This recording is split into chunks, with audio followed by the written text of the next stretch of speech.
Hello hello hello hello, क्या मेरी class live आ चुकी है? Good afternoon everyone, welcome to Careerwill application. हाँ जी, हेलो हेलो। सूरज आ चुके हैं, शिवेंद्र आ चुके हैं, पंकज आ चुके हैं, कार्तिक आ चुके हैं, राहुल आ चुके हैं, पंकज आ चुके हैं, बिट्टू कह रहे क्लास स्टार्ट नहीं हुई है। क्लास स्टार्ट हो चुकी है, 1 मिनट में बाकी देख लेती हूँ सब कुछ स्टार्ट है ना।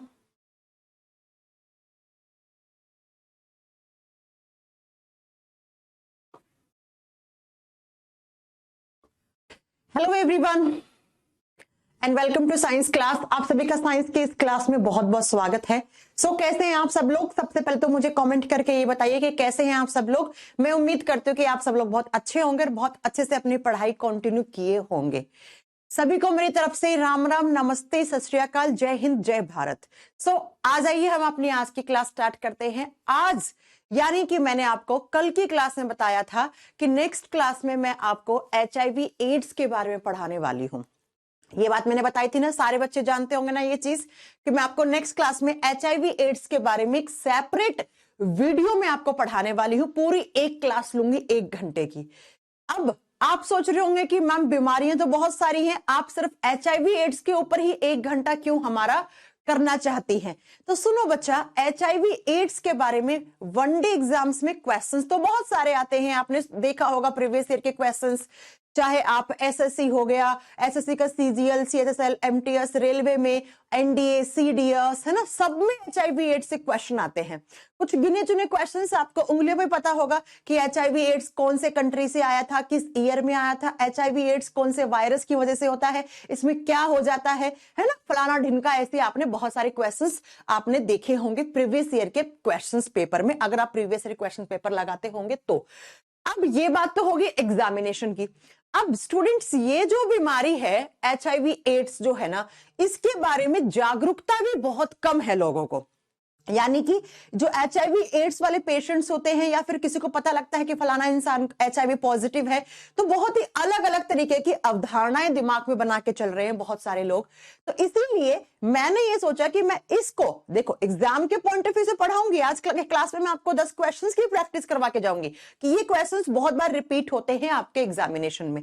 और इसके साथ साथ मैं आपको पूरे HIV एड्स से पूरे के पूरे जो भी आपके डाउट है सारे, और किस तरीके से आप भी इस HIV एड्स के बारे में जागरूकता अपने समाज में फैला सकते हो, सारी चीजें मैं आपको इस वीडियो में बताने वाली हूं।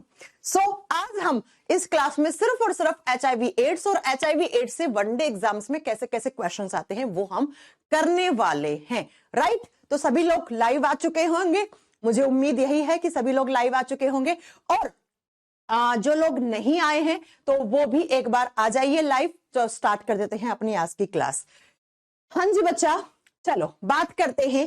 आज आपको बहुत सारी बातें HIV एड्स के बारे में जानने को मिलेंगी। आई प्रॉमिस, आपने ये बातें कभी नहीं सुनी होंगी पहले, ये क्वेश्चंस भी आपने कभी नहीं सुने होंगे। जरा मेरी बात को ध्यान से सुनिएगा कि HIV और एड्स दोनों में डिफरेंस होता है। HIV और एड्स दोनों में डिफरेंस होता है।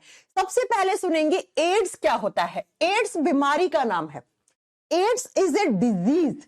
एड्स क्या है? उस बीमारी का नाम है, ये डिजीज का नाम है। जिसका फुल फॉर्म क्या होता है? इसका फुल फॉर्म होता है एक्वायर्ड इम्यूनो डेफिशिएंसी सिंड्रोम। एक एक चीज पढ़ेंगे हम। एक्वायर्ड का मतलब होता है अर्जित करना, कोई चीज एक्वायर कर ली मैंने, अर्जित कर ली। इम्यूनो का मतलब होता है इम्यून सिस्टम। इम्यून सिस्टम मतलब, इम्यून सिस्टम कौन सा सिस्टम होता है? जो हमें बीमारियों से बचाने का काम करता है, उस सिस्टम को हम इम्यून सिस्टम कहते हैं। डेफिशिएंसी का मतलब होता है कमी। और सिंड्रोम शब्द का मतलब क्या होता है बच्चा? सिंड्रोम का मतलब होता है क्लस्टर ऑफ डिजीज। अच्छा देखो, एक होता है डिजीज, बीमारी, एक होता है सिंड्रोम। सिंड्रोम में जब बहुत सारे लक्षण एक साथ आ जाते हैं, बहुत सारी बीमारियों के लक्षण एक साथ दिखने लग जाते हैं, तो उसको हम सिंड्रोम कहते हैं। तो एड्स के फुल फॉर्म में ही इस बीमारी का पूरा सार छुपा है। वो बीमारी जो हमारे इम्यून सिस्टम में कमी ले आता है और जिसमें बहुत सारे लक्षण एक साथ आ जाते हैं, उसे हम एड्स कहते हैं। एक्वायर्ड इम्यूनोडेफिशिएंसी सिंड्रोम, यानी कि जिस पर्सन को एड्स होगा उसका इम्यून सिस्टम हमेशा कमजोर रहेगा, उसके इम्यून सिस्टम में हमेशा कमी रहेगी, जिसकी वजह से उसके अंदर बहुत सारी बीमारियों के लक्षण एक साथ आ जाएंगे, तो इसी को हम सिंड्रोम कहते हैं। तो एड्स बीमारी का नाम है। AIDS is a name of disease, जिसका फुल फॉर्म ये होता है। अब बात करते हैं कि मैम फिर एचआईवी क्या होता है। एचआईवी क्या होता है, तो जरा सुनो। HIV is virus. एचआईवी वो वायरस है, एचआईवी जो विषाणु है जिसकी वजह से एड्स होता है, जिसकी वजह से एड्स होता है। तो स्टूडेंट्स आपसे पूछ ले, अक्सर एग्जाम में आता भी है ये क्वेश्चन कि वो वायरस एचआईवी किससे होता है, तो वायरस से होता है। एचआईवी एक, और जो एड्स है वो किससे होता है, वो वायरस से होता है, विषाणु जनित रोग है। किस वायरस से होता है, तो उस वायरस का नाम होता है ह्यूमन इम्यूनोडेफिशिएंसी वायरस। एचआईवी का फुल फॉर्म होता है ह्यूमन इम्यूनोडेफिशिएंसी वायरस। कुछ लोग जल्दबाजी में करके आ जाते हैं एचआईवी का full form human immuno virus, नहीं, आपको करना है ह्यूमन इम्यूनोडेफिशिएंसी वायरस। ह्यूमन का मतलब मनुष्य, इम्यून का मतलब इम्यून सिस्टम, डेफिशिएंसी का मतलब कमी, वायरस का मतलब विषाणु। वो विषाणु जो ह्यूमन के इम्यून सिस्टम में कमी ले आता है, मनुष्य के शरीर में आ गया तो उसके इम्यून सिस्टम यानी कि उसके प्रतिरक्षा तंत्र के अंदर कमी ले आएगा, उसी को हम एचआईवी वायरस कहते हैं। तो एड्स बीमारी का नाम है, एचआईवी उस वायरस का नाम है जो वायरस क्या करता है, एड्स करता है, एड्स करता है। अब सिर्फ इतनी बात तो आपको शायद पहले से पता भी हो। अब जो नई बातें जाननी है वो क्या जाननी है, जरा बड़ी ध्यान से सुनना। ये जो एचआईवी वायरस होते हैं, कोई भी वायरस होता है वो दो चीजों का बना हुआ होता है। ये वायरस का जो आउटर कवरिंग होता है इसको कहा जाता है कैप्सिड, इसको कहा जाता है कैप्सिड, हिंदी में इसको आवरण कहते हैं। कोई भी वायरस है वो दो चीजों का बना हुआ होता है, उसका जो बाहर का जो ये कोट है, उसका जो ये आवरण है, इसको कैप्सिड कहा जाता है, और ये हमेशा प्रोटीन का बना हुआ होता है। और दूसरा, वायरस के अंदर ये जो दिख रहा है ना, ये होता है उसका जेनेटिक मटेरियल। तो कोई भी वायरस है वो दो चीजों का बना हुआ होगा, उसका बाहरी आवरण प्रोटीन से और अंदर उसके जेनेटिक मटेरियल रहता है, अंदर उसका आनुवांशिक पदार्थ रहता है। और स्टूडेंट्स इस बात को याद रखना, ये जो वायरस इतना आतंक मचाते हैं ना, ये सिर्फ किसकी वजह से मचाते हैं, अपने जेनेटिक मटेरियल की वजह से, अपने आनुवांशिक पदार्थ की वजह से ही ये इतना आतंक मचाते हैं। तो आपसे पूछेगा कि जो आपका क्या होता है, एचआईवी वायरस होता है, उसका जेनेटिक मटेरियल क्या है, यानी कि डीएनए है या आरएनए है।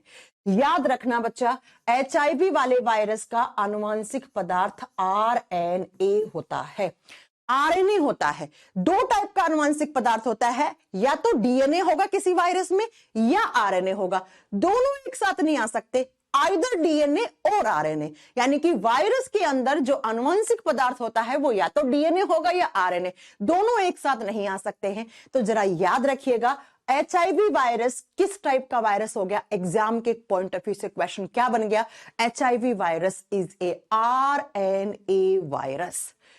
अब यहीं पे बात खत्म नहीं होती है, आगे चलना है बच्चा। जो आरएनए है ये कैसा है, ये डबल स्टैंडर्ड है या सिंगल स्टैंडर्ड, तो बताना, ये सिंगल स्टैंडर्ड आरएनए होता है। कैसा, सिंगल स्टैंडर्ड, एक कुंडली वाला आरएनए होता है, एक कुंडली वाला आरएनए होता है। रोली कह रही मैम मेरे भाई को एचआईवी हो गया है, दिल्ली एम्स में इलाज चल रहा है, इलाज चलते चलते ही पता नहीं।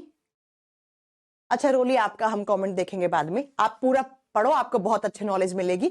और मैं भगवान से दुआ करती हूं कि आपके ब्रदर बहुत जल्दी ठीक हो जाए, अगर वो एचआईवी पॉजिटिव है। देखो बच्चा, एचआईवी पॉजिटिव से एड्स तक का सफर बहुत लंबा होता है, कम से कम 7 से 10 साल लग जाती हैं।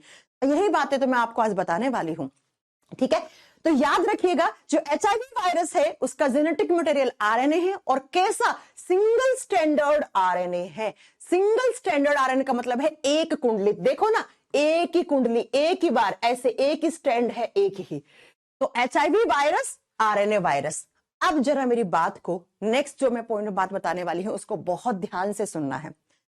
जनरली क्या होता है, डीएनए से आरएनए बनता है। जनरली डीएनए से आरएनए बनता है हमारे बॉडी में, और इस प्रोसेस को नाम दिया जाता है ट्रांसक्रिप्शन।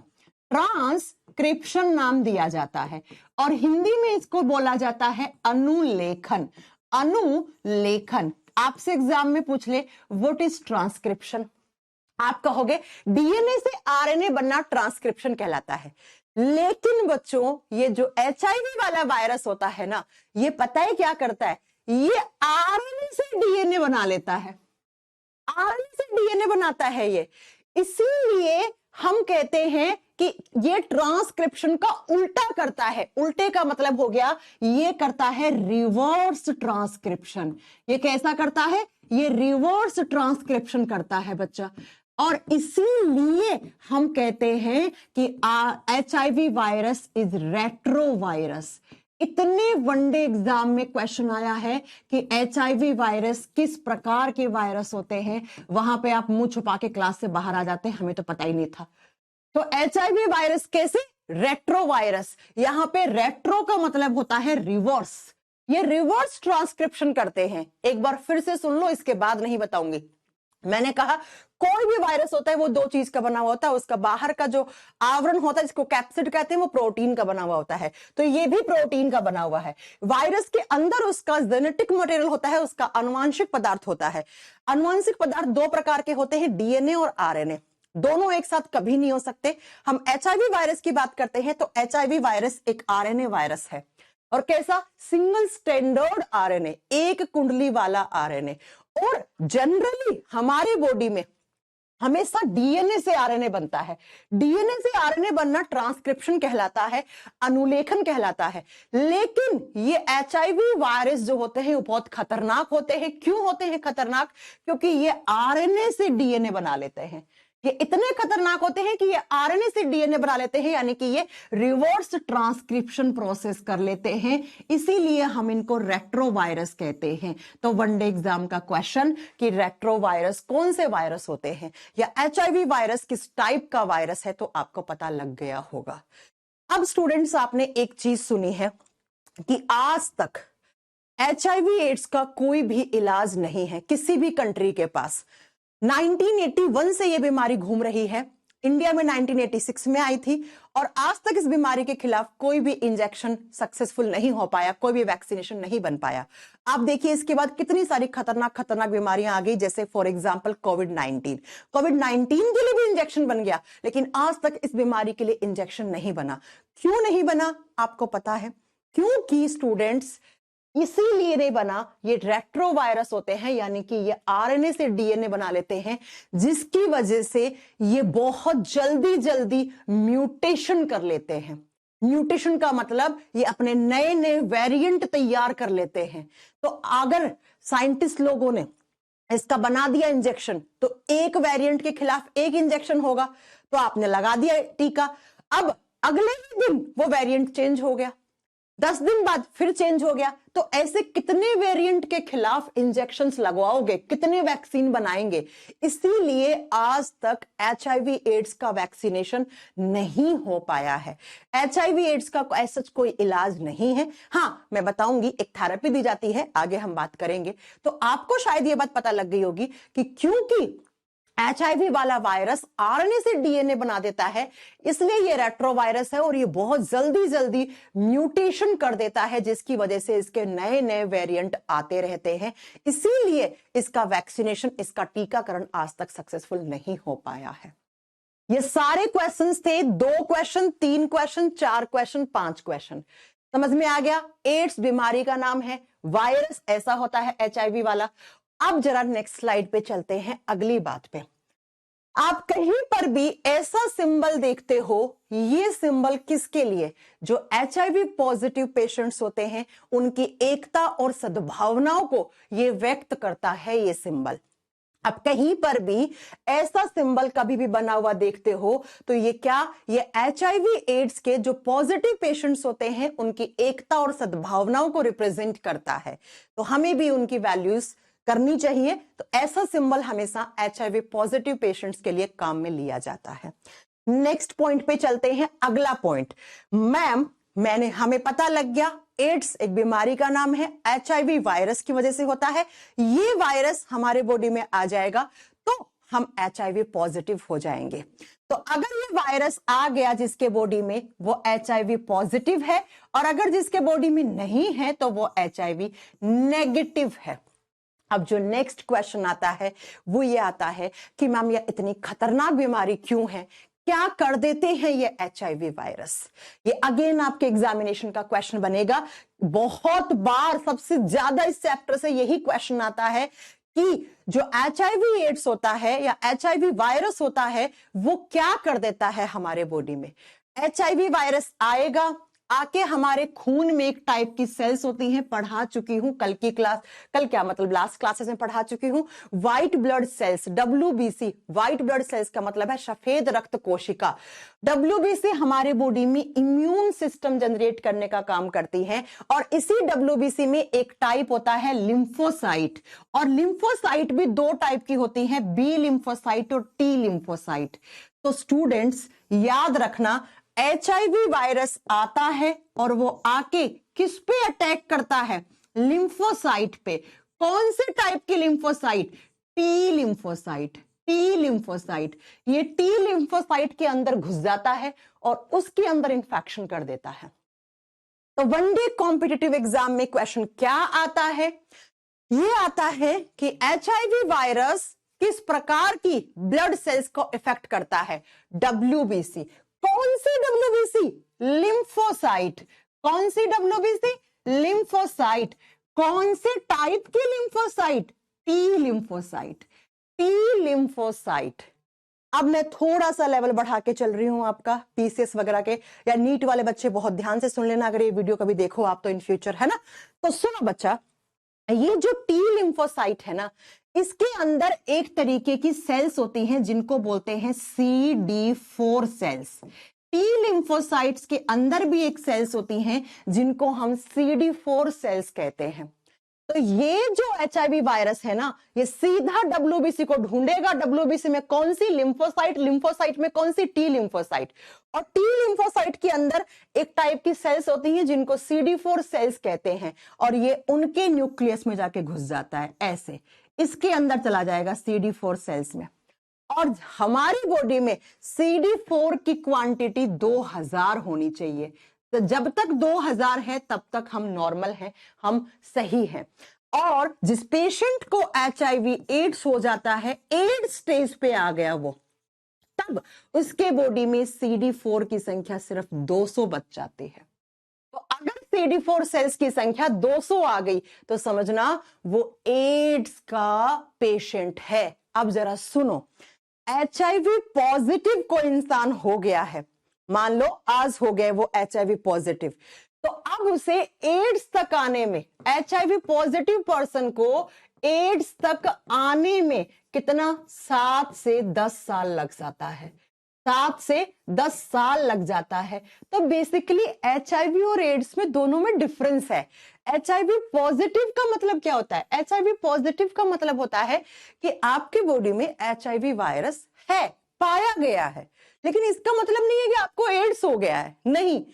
HIV पॉजिटिव का मतलब है कि भाई ठीक है, आपके बॉडी में HIV वायरस एंटर हुआ है, आपके खून में शो हुआ है, पकड़ा गया है, लेकिन HIV से एड्स की सिचुएशन में आने तक 5 से 7 या 5 से 10 साल लग जाते हैं।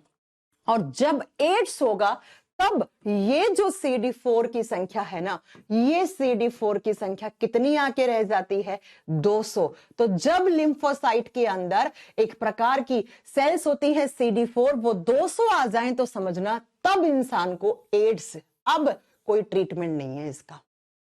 तो आज शायद आपको ये बात पता लगी है कि HIV से एड्स तक आने में मिनिमम 5 से 10 साल लग जाते हैं, और एड्स पे आ गया तो अब कोई ट्रीटमेंट नहीं है इसका। अब डॉक्टर भी हाथ खड़े कर देंगे कि अब कोई ट्रीटमेंट नहीं है। तो आपसे क्वेश्चन क्या बना, HIV वायरस कौन सी सेल्स पे आके अटैक करता है? White blood cells. कौन से टाइप की? लिम्फोसाइट। लिम्फोसाइट में कौन से टाइप की? T lymphocyte. टी लिम्फोसाइट पे कौन सी सेल्स होती हैं? CD4। जनरली उनकी संख्या कितनी होनी चाहिए? 2000, लेकिन इनकी संख्या 200 से कम आ जाती है तो उस इंसान को हम एड्स वाला पेशेंट बोलना शुरू कर देते हैं। अब आप खुद सोच रहे हो कि HIV पेशेंट में इम्यून सिस्टम की कमी क्यों आ जाती है? क्यों? क्योंकि ये WBC पे अटैक कर रहा है और WBC हमारे बॉडी की इम्यून सेल्स होती हैं, ये तो फाइटर सेल्स होती हैं, ये तो बाहर से आने वाले इंफेक्शंस के अगेंस्ट लड़ाई करती हैं, फाइट करती हैं और हमें बीमारियों से बचाने का काम करती हैं। ये बीमारियों से बचाने का काम कर रही थी और इसीलिए आके इन्फेक्शन कर दिया किसने? HIV वायरस ने। इसलिए हम कहते हैं HIV वायरस का full form human immunodeficiency virus, AIDS का full form acquired immunodeficiency syndrome. Immune system में कमी ले आया ना, इम्यून सिस्टम में कमी। जो इम्यून सिस्टम की जो सेल्स होती हैं मेन, उसको ही तो डिस्ट्रॉय कर दिया इसने, उसको ही तो डिस्ट्रॉय कर दिया। तो HIV वायरस, एड्स का नाम, HIV वायरस कैसे इंफेक्शन करता है, कहां इंफेक्शन करता है, इतना पता लग गया। अब चलते हैं नेक्स्ट स्लाइड पे। अब बात ये आती है कि मैम ये फैलता कैसे है? HIV वायरस फैलता कैसे है, इसके बारे में अलग अलग अवधारणाएं हैं जो मैं आज आपकी खत्म कर देनी हूं। ठीक है, सही जानकारी होना बहुत जरूरी है। अब जरा बहुत ही अच्छे से सुनना, इसका इन्फेक्शन के सोर्सेस क्या क्या हैं। देखो, ये वायरस कैसे कैसे फैलता है। एक तो सीमेन से।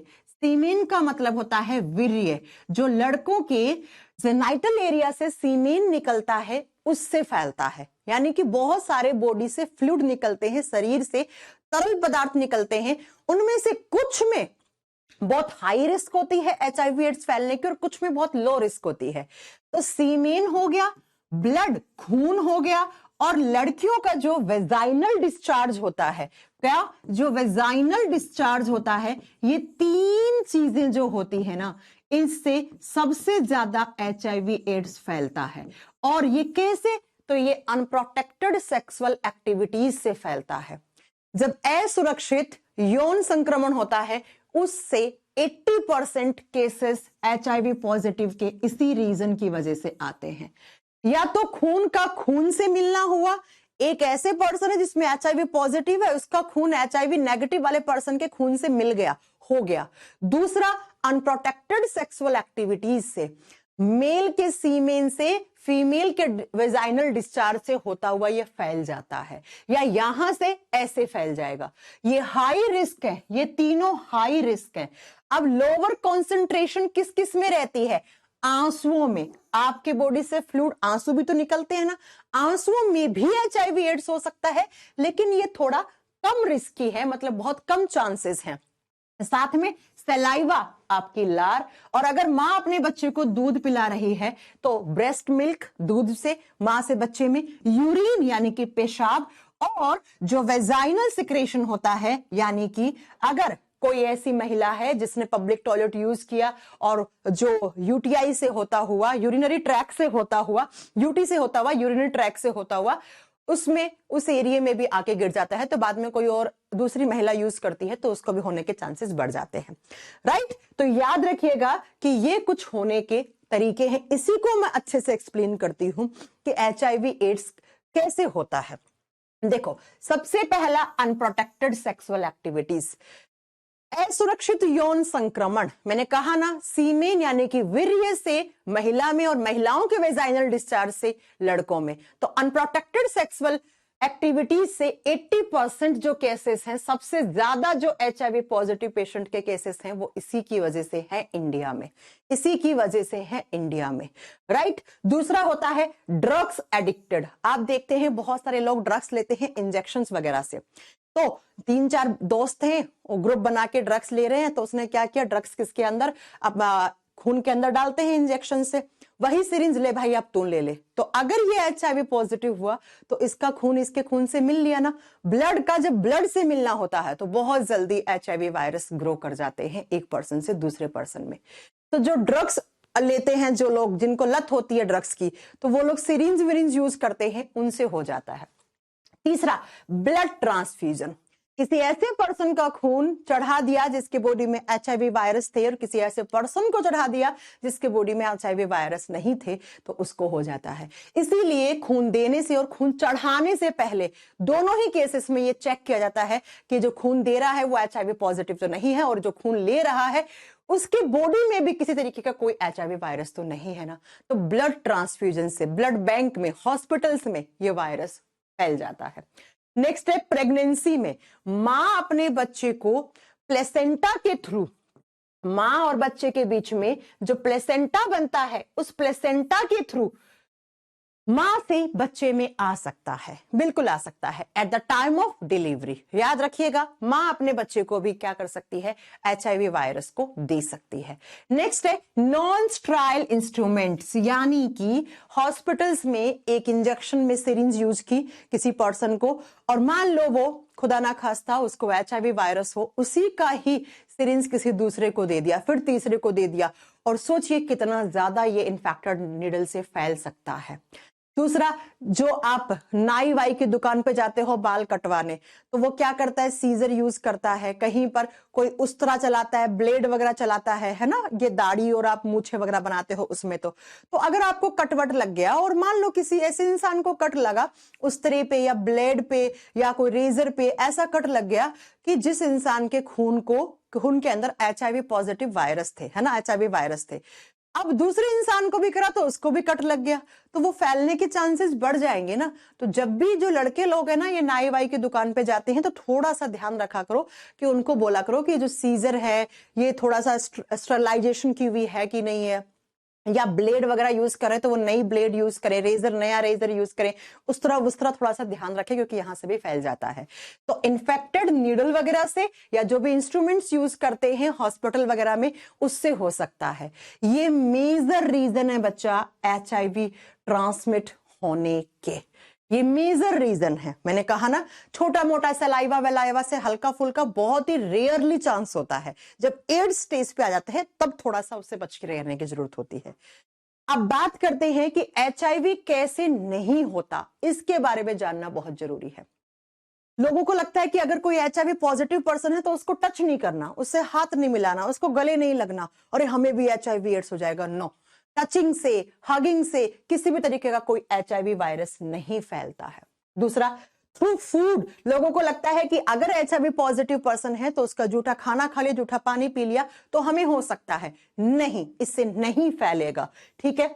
नेक्स्ट है, उस इंसान को हग करने से या उसको किस विस करने से, कि गाल वाल पे किस विस कर लिया, उससे भी एचआईवी वायरस नहीं फैलता है।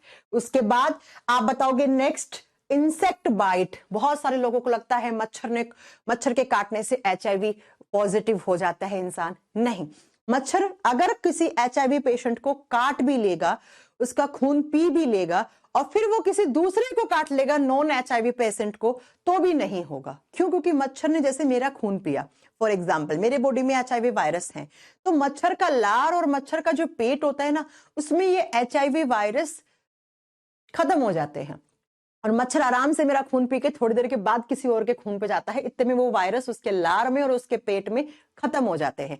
इसीलिए किसी भी कीड़े से या किसी मच्छर के काटने से एचआईवी नहीं फैलता है, ये बात याद रखना। सलाइवा से हो सकता है, लेकिन बहुत ही एड्स की कंडीशन में होती है ना, तब हो सकता है लार से। एचआईवी नहीं हो सकता, समझ रहे हो? मैंने कहा ना, एचआईवी और एड्स में फर्क है। तो एचआईवी वायरस नहीं फैलेगा, लेकिन अगर वो एड्स की कंडीशन में चला गया है, तब आपको थोड़ा सा उसके पसीना, आंसू और सलाइवा से दूर रहने की जरूरत है। और जो मैं आपको क्लियर कर चुकी हूं कि एचआईवी पॉजिटिव पेशेंट से एड्स के बीच में जो समय होता है ना, वो 7 से 10 साल का होता है। तो अगर 7 से 10 साल हो गए, वो अब एड्स का पेशेंट है, तब आपको उससे सलाइवा से या उसके किसिंग से, है ना, उसको किस करने से या उसके पसीने वसीने से दूर रहना है ना, उस कंडीशन में। और उस कंडीशन में तो खैर वो हॉस्पिटल में ही एडमिट रहते हैं, आपको वैसे ही डॉक्टर बता देता है ये चीज। नेक्स्ट, पूल वूल में नहाने से। पूल वूल में नहाने से किसी भी तरीके का एड्स नहीं फैलता है।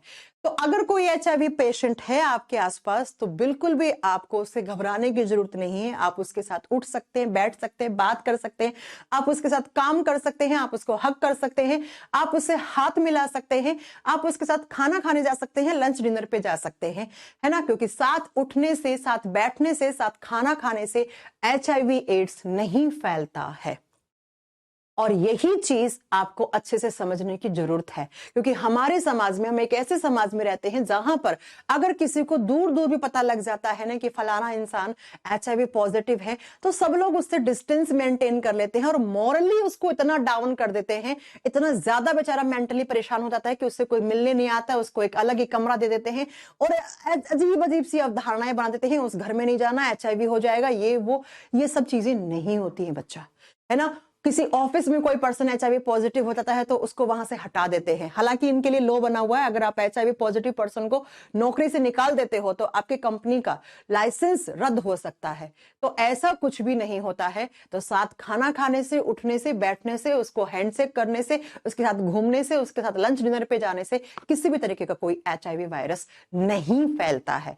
इसलिए आप उस इंसान को अगर इसको मोटिवेट नहीं कर सकते कि भाई ठीक हो जाएगा, सही ट्रीटमेंट, आप उसको सही जागरूकता नहीं दे सकते, तो आपको कोई हक नहीं है कि आप उसका मोरल डाउन करो, है ना, आप उसको डिमोरलाइज नहीं कर सकते, राइट। इसीलिए मैं आपको इसके बारे में थोड़ी सी बातें बता रही हूं, क्योंकि आजकल एचआईवी पॉजिटिव हर जगह है आपके आसपास, तो आपको थोड़ी सी इसके बारे में जागरूकता होनी बहुत जरूरी है। ऐसे लोगों को, उनकी थिंकिंग को, उनकी सद्भावनाओं को, उनकी उनकी जो पॉजिटिविटी है उसको और बढ़ाने का आपको काम करना है ना, एक अच्छे भले भांति पढ़े लिखे इंसान की तरह। तो एचआईवी वायरस ऐसे ट्रांसमिट होगा, ऐसे नहीं होगा, ऐसे नहीं होगा। ये डिजीज कब से है मैं बता देती हूं। 1981 में सबसे पहले यूएसए में आया था और इंडिया में आया था 1986 में। कहां पर? इंडिया में चेन्नई में सबसे पहला केस आया था और 1986 से लेकर आज 2024 चल रहा है, अभी तक इस बीमारी का कोई भी ट्रीटमेंट नहीं है, यानी कि इसका कोई भी वैक्सीनेशन नहीं है, कोई भी टीकाकरण नहीं बनाया गया है। हालांकि बीच में सुनने में आया था कि स्टेम सेल थेरेपी से इसका ट्रीटमेंट हो रहा है, ये इफेक्टिव नहीं था, ये इफेक्टिव नहीं था, ठीक है। तो याद रखिएगा कैसे होता है, तो मैंने कह दिया है, सबसे बड़ा रीजन सेक्सुअल इंटरकोर्स से फैलता है, मां से बच्चे में जा सकता है, ब्लड का ब्लड से मिलना होता है तब, और ऐसे इंस्ट्रूमेंट्स जिसका स्टरलाइजेशन नहीं हुआ है वो यूज करने से एचआईवी एड्स फैल जाता है। क्लियर है? अब अगर किसी पेशेंट में एचआईवी एड्स हो गया है तो उसमें कैसे कैसे आपको लक्षण दिखाई देंगे।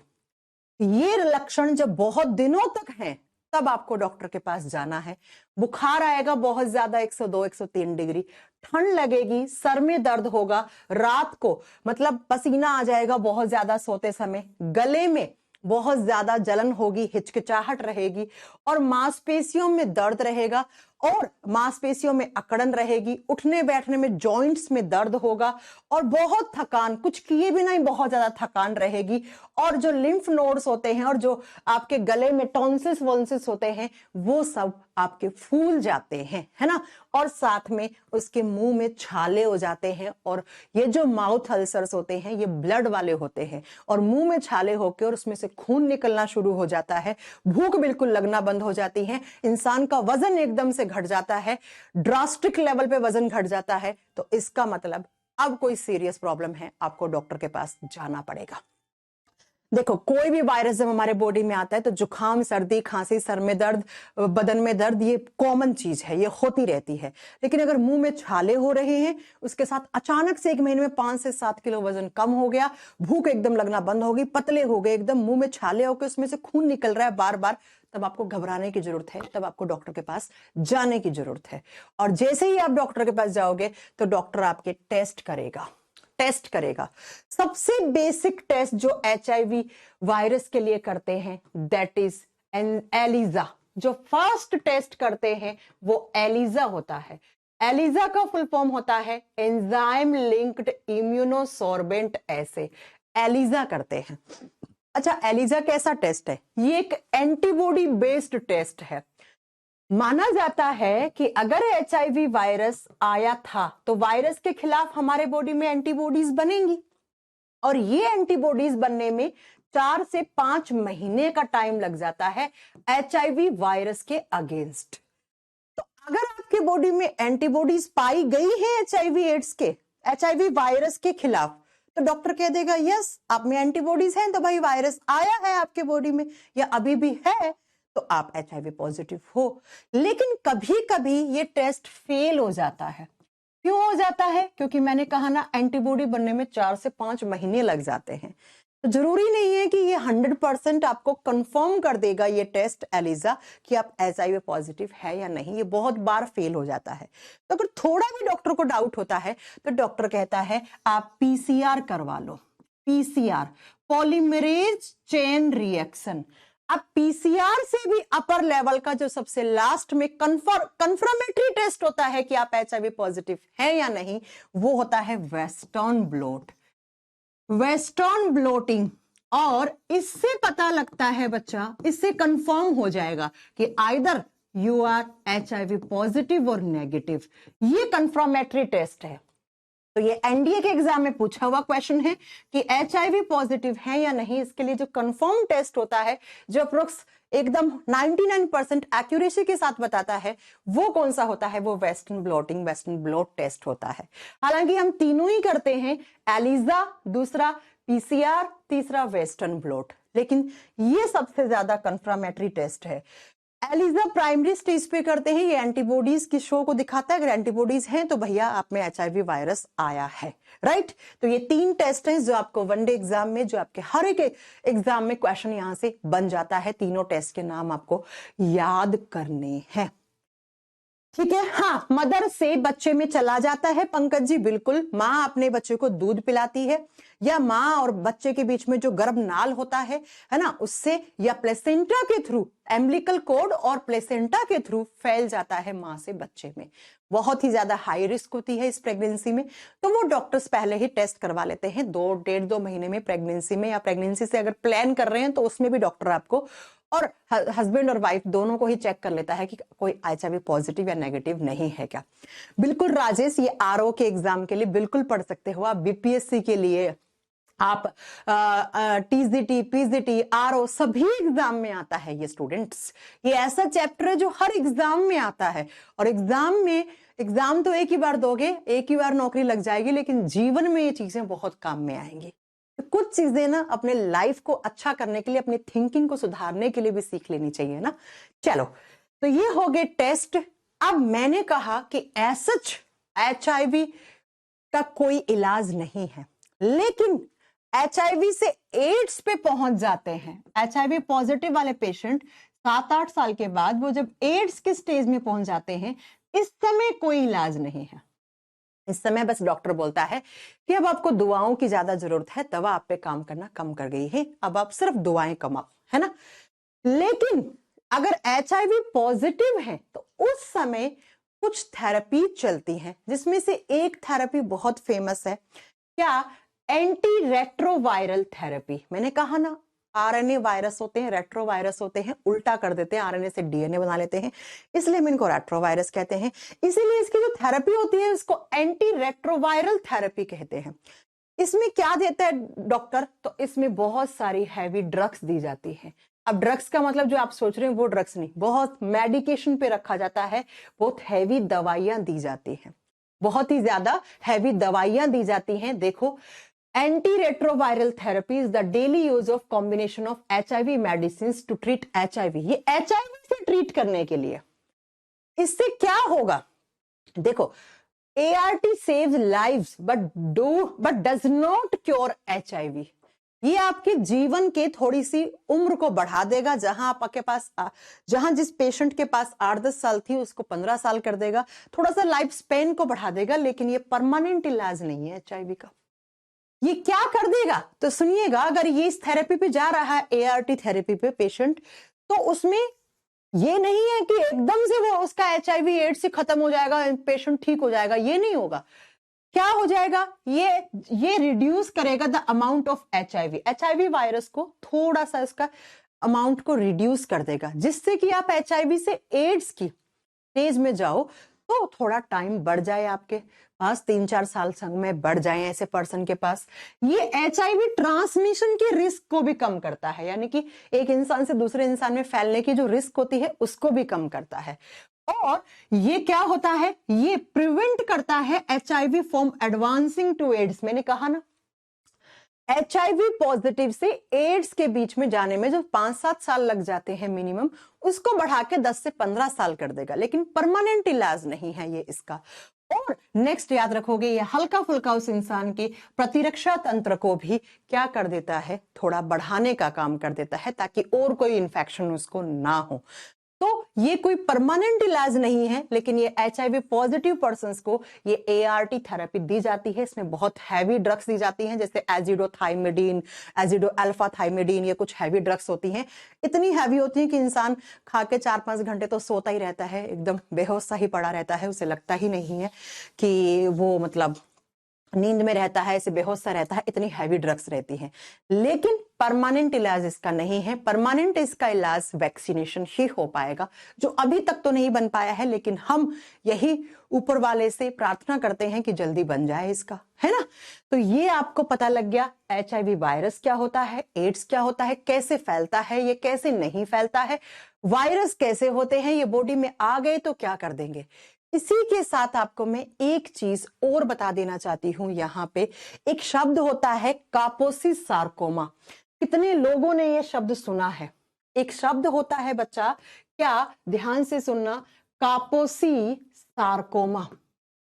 नीट के एग्जाम में तो पूछा हुआ भी क्वेश्चन है ये। कापोसी सार्कोमा एक टाइप का कैंसर होता है बच्चा, और पता है ये कैंसर उसी इंसान को होता है जो HIV पॉजिटिव है, जो HIV पॉजिटिव है या फिर वो एड्स की स्टेज में चला गया है। कापोसी सार्कोमा एक टाइप का कैंसर होता है, ये उसी इंसान को होता है जो HIV पॉजिटिव है बच्चा। तो ये भी क्वेश्चन आपको याद रखना है। इसमें क्या होता है, इसमें मेनली आपको स्किन कैंसर होने का चांस रहता है, त्वचा का कैंसर। दूसरा, माउथ से लेकर जो एनस तक का डाइजेस्टिव ट्रैक होता है ना, पेट में अंदर की तरफ ही, अंदर ही आंतों में कैंसर हो जाएगा, छोटी आंत में, बड़ी आंत में कैंसर हो जाएगा, मुंह में कैंसर हो जाएगा, माउथ कैंसर हो सकता है, इंटेस्टाइनल कैंसर हो सकता है, पैनक्रियाटिक कैंसर हो सकता है, इसमें लीवर कैंसर हो सकता है, इसमें एनस कैंसर हो सकता है, लेकिन मेजरली इसमें स्किन कैंसर ही होता है। तो एग्जाम में क्वेश्चन बन सकता है। एक बच्चा 3-4 दिन से रेगुलर मेरे क्लास में कमेंट करा था कि ma'am what is कापोसी sarcoma, what is कापोसी sarcoma. मैं उसका रोज पढ़ती थी कमेंट, लेकिन मैं सोचती थी सही समय आने पे मैं उसका आंसर दूंगी। अब मुझे उनका नाम तो याद नहीं है, लेकिन आज आपको पता लग गया होगा कि कापोसी सार्कोमा एक ऐसे टाइप का कैंसर होता है जिसके अंदर त्वचा कैंसर, माउथ कैंसर, पेट में कैंसर, आंतों में कैंसर, अग्नाशय में कैंसर, लीवर में कैंसर, एनस में कैंसर होने के चांसेस बढ़ जाते हैं। लेकिन ये ऐसा देखा गया ये उसी इंसान को होता है जो HIV पॉजिटिव या फिर वो एड्स की स्टेज में जा चुका है। और अगर ये स्टेज आ गई, अब उस इंसान का बचना, बचने के चांसेस बहुत ही कम बचते हैं। तो ये उसी इंसान को होता है, ये भी याद रखना। बाकी 1 दिसंबर को हर साल हम वर्ल्ड HIV एड्स डे मनाते हैं। 1 दिसंबर को हम HIV एड्स डे मनाते हैं। इस दिन हम लोगों को जागरूक करते हैं कि एक बहुत खतरनाक बीमारी है, इससे बचने के लिए इसका इलाज कुछ भी नहीं है, बस एक ही लाइन हम बोलते हैं, prevention is better than cure, है ना, कि भैया पहले से ही प्रिवेंशन ले लो, बाद में आप बहुत ही ज्यादा रिग्रेट करोगे। और इसका प्रिवेंशन सबसे ज्यादा मैंने आपको बताया है, अनप्रोटेक्टेड सेक्सुअल कॉन्टेक्ट से होता है, तो प्रोटेक्टेड सेक्सुअल एक्टिविटीज करनी चाहिए हमेशा, है ना। दूसरा, आपको याद होना चाहिए, मैंने बताया ब्लड ट्रांसफ्यूजन से, खून लेने से पहले, खून देने से पहले आप चेक करेंगे। आप दाढ़ी मूछ बनाने जा रहे हैं तो उस समय नाई की दुकान पे थोड़ा सा बहुत ध्यान से रहेंगे। हॉस्पिटल्स में जाते हैं तो हमेशा चेक करें कि जो आप इंजेक्शन लगवा रहे हैं उसकी सिरिंज एकदम फ्रेश है ना, फ्रेश इंजेक्शन आपके सामने फाड़ के लगा रहे हैं ना। हॉस्पिटल्स में जो इंस्ट्रूमेंट्स होते हैं उनको भी थोड़ा आप ध्यान रखेंगे कि वो स्टरलाइज्ड है कि नहीं है ना। ये सारी चीजें, और खून का, जब खून से मिलना होता है तो ऐसी चीजों के बारे में, ऐसी एक्टिविटीज के बारे में आप ध्यान रखेंगे, क्योंकि मैं फिर से कह रही हूं, prevention is better than cure. क्योंकि अगर HIV पॉजिटिव हो जाओगे तो उस HIV पॉजिटिव के अंदर ART थेरेपी चलती है, जो बहुत ही ज्यादा ऐसी होती है कि इंसान को इतना दुबला पतला कर देगी कि 6-7 महीने में आपका वजन 15 से 20 किलो कम हो जाएगा। और HIV पॉजिटिव से एड्स की जो कंडीशन है वो बहुत ही बेकार होती है बच्चा। आप देख भी नहीं पाओगे अपने आसपास के लोगों को। अगर आपके किसी नियर एंड डियर को हुआ है तो आप बहुत ही ज्यादा उसके लिए बहुत खराब महसूस करोगे कि इसको क्यों हो गया। तो इससे अच्छा है कि भैया आप पहले ही आप उसके लिए जानकारी अच्छे से रख लें, आप जागरूक करें। और 1 दिसंबर को पूरे विश्व में हम क्या करते हैं, HIV एड्स के बारे में लोगों को जागरूक करते हैं। तो ये था HIV एड्स के बारे में पूरा मेरी तरफ से आपको एक सेशन जिसको जानना आपके लिए बहुत जरूरी है। अब मैम क्या इससे क्वेश्चन भी बनते हैं? तो मैम क्वेश्चन लेके भी आई हैं। अब फटाक फटाक आप सभी लोग आंसर करोगे, ठीक है? राइट। अब अंकिता का क्वेश्चन है, अनप्रोटेक्टेड सेक्सुअल कांटेक्ट से क्यों हो जाता है? बच्चा, अगर अनप्रोटेक्टेड सेक्सुअल कांटेक्ट होगा तो सीमेन से वेजाइनल डिस्चार्ज से होता हुआ फीमेल बॉडी में और वेजाइनल डिस्चार्ज से होता हुआ सेक्सुअल एक्टिविटीज के थ्रू मेल में भी आ सकता है। ठीक है अंकिता, इसलिए राइट। चलो नेक्स्ट, सुरक्षित यौन संपर्क होना चाहिए इसके लिए, है ना। चलो अब बात करते हैं कि मैम कैसे कैसे क्वेश्चंस आते हैं। मैं 10 क्वेश्चन लेके आई हूं, आप खुद आंसर कर सकते हो। सबसे पहला क्वेश्चन है, AIDS was firstly reported in. मैंने अभी थोड़ी देर पहले बताया कि सबसे पहले यूएसए में आया था 1981 में, और इंडिया में पूछ ले तो 1986 में आया था। कहां पे? साउथ में, चेन्नई में। तो इस क्वेश्चन का सही आंसर होगा ऑप्शन नंबर डी। अगले क्वेश्चन पे चलते हैं, question number 2। AIDS can be transmitted by following means, यानी कि इनमें से कौन सी एक प्रोसेस है जिसके थ्रू एड्स फैल सकता है? तो पहला है ब्लड ट्रांसफ्यूजन, खून का खून से मिलना होता है तो HIV एड्स फैल जाता है, बिल्कुल फैल सकता है मैम। दूसरा प्रेम मिलाप, प्रेम मिलाप कोर्टशिप का मतलब है यहाँ पे सेक्सुअल एक्टिविटीज। तो क्या सेक्सुअल एक्टिविटीज से हो सकता है? यस, अनप्रोटेक्टेड सेक्सुअल एक्टिविटीज, असुरक्षित यौन संपर्क से हो जाता है। नेक्स्ट है इन्फेक्टेड नीडल, संक्रमित सुइयां, हॉस्पिटल्स में हाई रिस्क रहता है इस केस को होने का। तो option number D is the right answer कि मैम हो सकता है, चारों से ही हो सकता है। अगला question, AIDS is caused by, AIDS किसके कारण होता है? ब्लड कैंसर के कारण होता है? नहीं। किसी बैक्टीरिया के कारण होता है? नहीं। TMV है, टोबैको मोज़ेक वायरस की वजह से होता है? नहीं। तो बचा कौन सा ऑप्शन? मानव टी सेल ल्यूकेमिया वायरस। हाँ जी बच्चों, थोड़ी देर पहले ही तो पढ़ाया कि जो HIV वायरस होता है वो हमारे खून में कौन सी सेल्स को टारगेट करता है? T cell. और टी सेल क्या है? टी लिम्फोसाइट सेल्स हैं, टी लिम्फोसाइट सेल है। ये जो WBC में एक प्रकार होता है टी लिम्फोसाइट, उसके अंदर जाके इंफेक्शन करती है, उसके न्यूक्लियस में जाके इंफेक्शन कर देती है। तो इसका ऑप्शन क्या होगा? बी सही आंसर होगा। अब सबके बन रहे होंगे ना अच्छे अच्छे, क्योंकि पहले कॉन्सेप्ट पढ़ा दिया फिर क्वेश्चंस करवा दिए। अब अच्छे से बन रहे होंगे सबके क्वेश्चंस। हाँ जी कार्तिक जी, क्या कहना चाह रहे हैं मैम? आपका न्यू बैच कब आएगा? आज मैं इसी वीडियो में मैं बताऊंगी कि नया बैच भी मेरा आ चुका है करियर विल एप्लीकेशन पर, साइंस स्पेशल 25 का। वही बच्चे ले इस बैच को जिनको थ्योरी बिल्कुल बेसिक से पढ़नी है फाउंडेशन के तौर पे, तो आप लोग भी बता दीजिएगा, ठीक है। चलो नेक्स्ट, अगला question, HIV virus has a protein coat and a genetic material. अब जानते हैं कोई भी वायरस 2 चीजों का बना हुआ होता है, उसके ऊपर का जो कोट है वो किसका? प्रोटीन का, कैप्सिड, अंदर क्या रहता है उसका? जेनेटिक मटेरियल, उसका अनुवांशिक पदार्थ। तो अब जरा बताइएगा HIV वायरस क्या है? एक RNA वायरस है।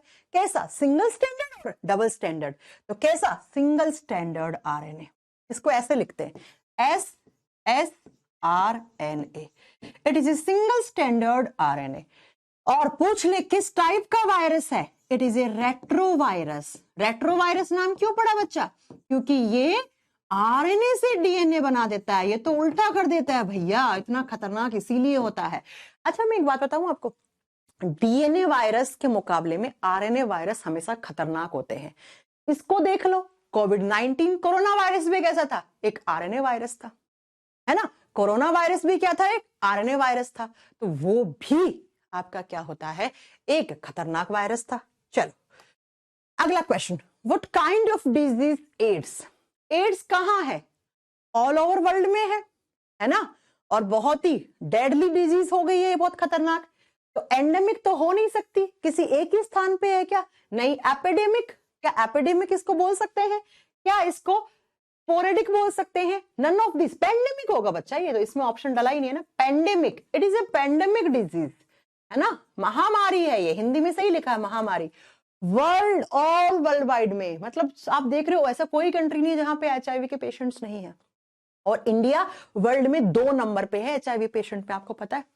इसीलिए मैं कह रही हूं, और ये डेटा ना पिछले 5 साल में बढ़ा है, इसीलिए मैं कह रही हूं कि जागरूकता की कमी है इंडिया में, है ना, राइट। तो ये एक पैंडेमिक डिजीज है, ये पूरे वर्ल्ड में है। Next question, the confirmatory test used to diagnose AIDS. AIDS के लिए कंफर्मेटरी टेस्ट क्या करेंगे? कौन सा, जैसे कंफर्म हो जाएगा? हाँ, प्राइमरी बेस पे आप एलिजा कर लो, पीसीआर कर सकते हो, लेकिन कंफर्मेटरी टेस्ट 100%, थोड़ा बहुत भी डाउट हुआ इन दोनों में, तब डॉक्टर कौन सा सजेस्ट करेगा? Western bloat. वेस्टर्न ब्लोट, अरे इसको हिंदी में पश्चिम धब्बा नहीं बोलेंगे, वेस्टर्न ब्लोट ही बोलेंगे इसको। इसको हिंदी में वेस्टर्न ब्लोट ही बोलेंगे। ये हमारे टाइपिस्ट दी ना थोड़े सीरियस हो गए थे यहाँ पे, है ना, ठीक है। ये कंफर्मेटरी टेस्ट है। इन दोनों से अगर थोड़ा बहुत भी कोई डाउट रहता है डॉक्टर को, तब वो करवाता है। अगला AZT, एजिडोथाइमिडीन, पढ़ाया था मैंने अभी कि ये क्या है, एक ड्रग है। किस बीमारी के लिए काम में लेते हैं? अभी बताया था ना, ART करते हैं हम HIV पेशेंट की, यानी कि एंटी रेट्रोवायरल थेरेपी देते हैं, उसमें एक ड्रग देते हैं AZT, एजिडोथाइमिडीन। इसका फुल फॉर्म तो पूरा तो ऐसे लिखा जाता है, तो इसका आयुपिक नेम है, आप ऐसे याद कर लो, एजिडोथाइमिडीन। एक दवा होती है, एक ड्रग, ठीक है। और ये किस पेशेंट को देते हैं? HIV के इलाज के लिए, एड्स के इलाज के लिए। मलेरिया में कौन सी दी जाती है? मलेरिया में दी जाती है क्लोरोक्विनीन, है ना, याद है आपको? मलेरिया में एक दवा दी जाती है जो सिंकोना प्लांट की छाल से बनती है, सिंकोना की छाल से, बार्क ऑफ सिंकोना प्लांट, इसकी छाल से एक कुनीन नाम की दवा, क्लोरोक्विनीन वगैरह अगर आपने सुना हो तो, वो दी जाती है मलेरिया के समय, ठीक है। तो ये याद रखिएगा, एजिडोथाइमिडीन किसके लिए? तो हम HIV पेशेंट या एड्स के समय काम में लेते हैं। Next question, development of vaccine is difficult for AIDS because, भाई HIV एड्स क्या वैक्सीन बनाना पूरे वर्ल्ड के लिए एक चैलेंज है। जिस कंट्री ने बना दिया उसकी तो अलग ही लेवल पे वाह वाह हो जाएगी। तो क्यों है? क्यों? क्योंकि इसका वायरस बहुत फास्ट म्यूटेशन कर देता है, बहुत जल्दी जल्दी अपने बहुत सारे क्या बना लेता है? वेरिएंट बना लेता है।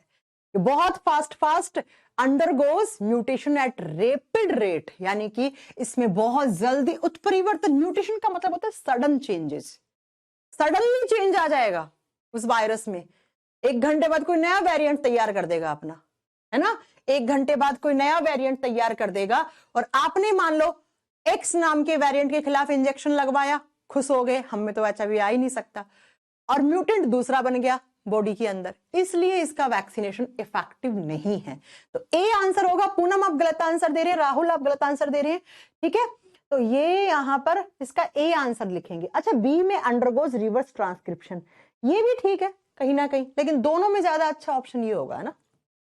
वैक्सीनेशन क्यों नहीं कर सकता? उसका रीजन ये है ना, हाँ, इसके पीछे का रीजन ये है। तो हम यहाँ पे ए करेंगे, ना कि राहुल भी गलत आंसर दे रहे हैं, प्रियंका गलत आंसर दे रही है, पंकज गलत आंसर दे रहे हैं, ए, ठीक है। थोड़ा सा ऐसे सुनना कि क्यों वैक्सीन इफेक्टिव क्यों नहीं है? क्योंकि वो म्यूटेशन कर लेता है। अब म्यूटेशन क्यों कर लेता है? तो उसका रीजन ये है, इसलिए आप लोग ए और बी में बहुत सारे बच्चे मैं देख पा रही हूँ 75% बच्चे बी आंसर दे रहे हैं, लेकिन यहाँ पे ए होगा बच्चा। हाँ, अगर बी ऑप्शन, ए ऑप्शन नहीं होता तो हम बी को भी टिक कर देते हैं ना। मैं सभी का कमेंट देख रही हूँ बच्चा, सभी का बिल्कुल एकदम अच्छे से कमेंट देख रही हूँ, राइट। अगले क्वेश्चन पे चले, नेक्स्ट क्वेश्चन पे चले। अगला क्वेश्चन, नेक्स्ट क्वेश्चन ये रहा आपका, एड्स स्प्रेड ड्यू टू, किसके कारण एड्स फैलता है? पहला है होमोसेक्सुअलिटी, हाँ भाई, होमोसेक्सुअलिटी से हो जाती है। Next, immoral way of life. Immoral way life का मतलब है आप बिल्कुल ध्यान नहीं रख रहे हो, दाढ़ी मूछ करवाने जा रहे हो, किसी टाइप का कोई इंस्ट्रूमेंट स्टरलाइज है कि नहीं है देख ही नहीं रहे हो, ध्यान ही नहीं दे रहे हो, खून वून चढ़ाने से पहले देख ही नहीं रहे हो किसका खून चढ़ रहा है, क्या चढ़ रहा है, कैसे, तो उससे हो सकता है। इन्फेक्टेड नीडल एंड सिरिंज से आप जानते हो बिल्कुल हो सकता है, यानी कि संक्रमित सुई और सिरिंज यूज करने से भी बिल्कुल हो सकता है, ये है ना, बिल्कुल हो सकता है। तो ऑल ऑफ दिस आंसर सही होगा। तो ये मैंने आज की क्लास में आपको एड्स और एड्स से बचने के उपाय और सारी जागरूकता जितनी भी और कैसे क्वेश्चंस देख रहे थे देखने को, सूरज जी आपका कमेंट आ रहा है, मैंने आपको बता दिया। अब सुनिए जरा, 12 तारीख से जिस बच्चे बहुत सारे कमेंट कर रहे थे कि मैम हमें नया बैच चाहिए, थ्योरी का नया बैच लेना है, तो मैं आपको बता दूं कैरियरविल की एप्लीकेशन पे ही साइंस स्पेशल 25 नाम से science special 25 batch code new batch start हो रहा है, जिसमें बेसिक से हम फाउंडेशन के तौर पे आपको कंप्लीट तरीके से यहां पे साइंस तैयार करवा देंगे, है ना। और इस बैच का फी अगर 12 तारीख से पहले पहले आप लेते हो तो बच्चा कितना, तो आप बताओगे तब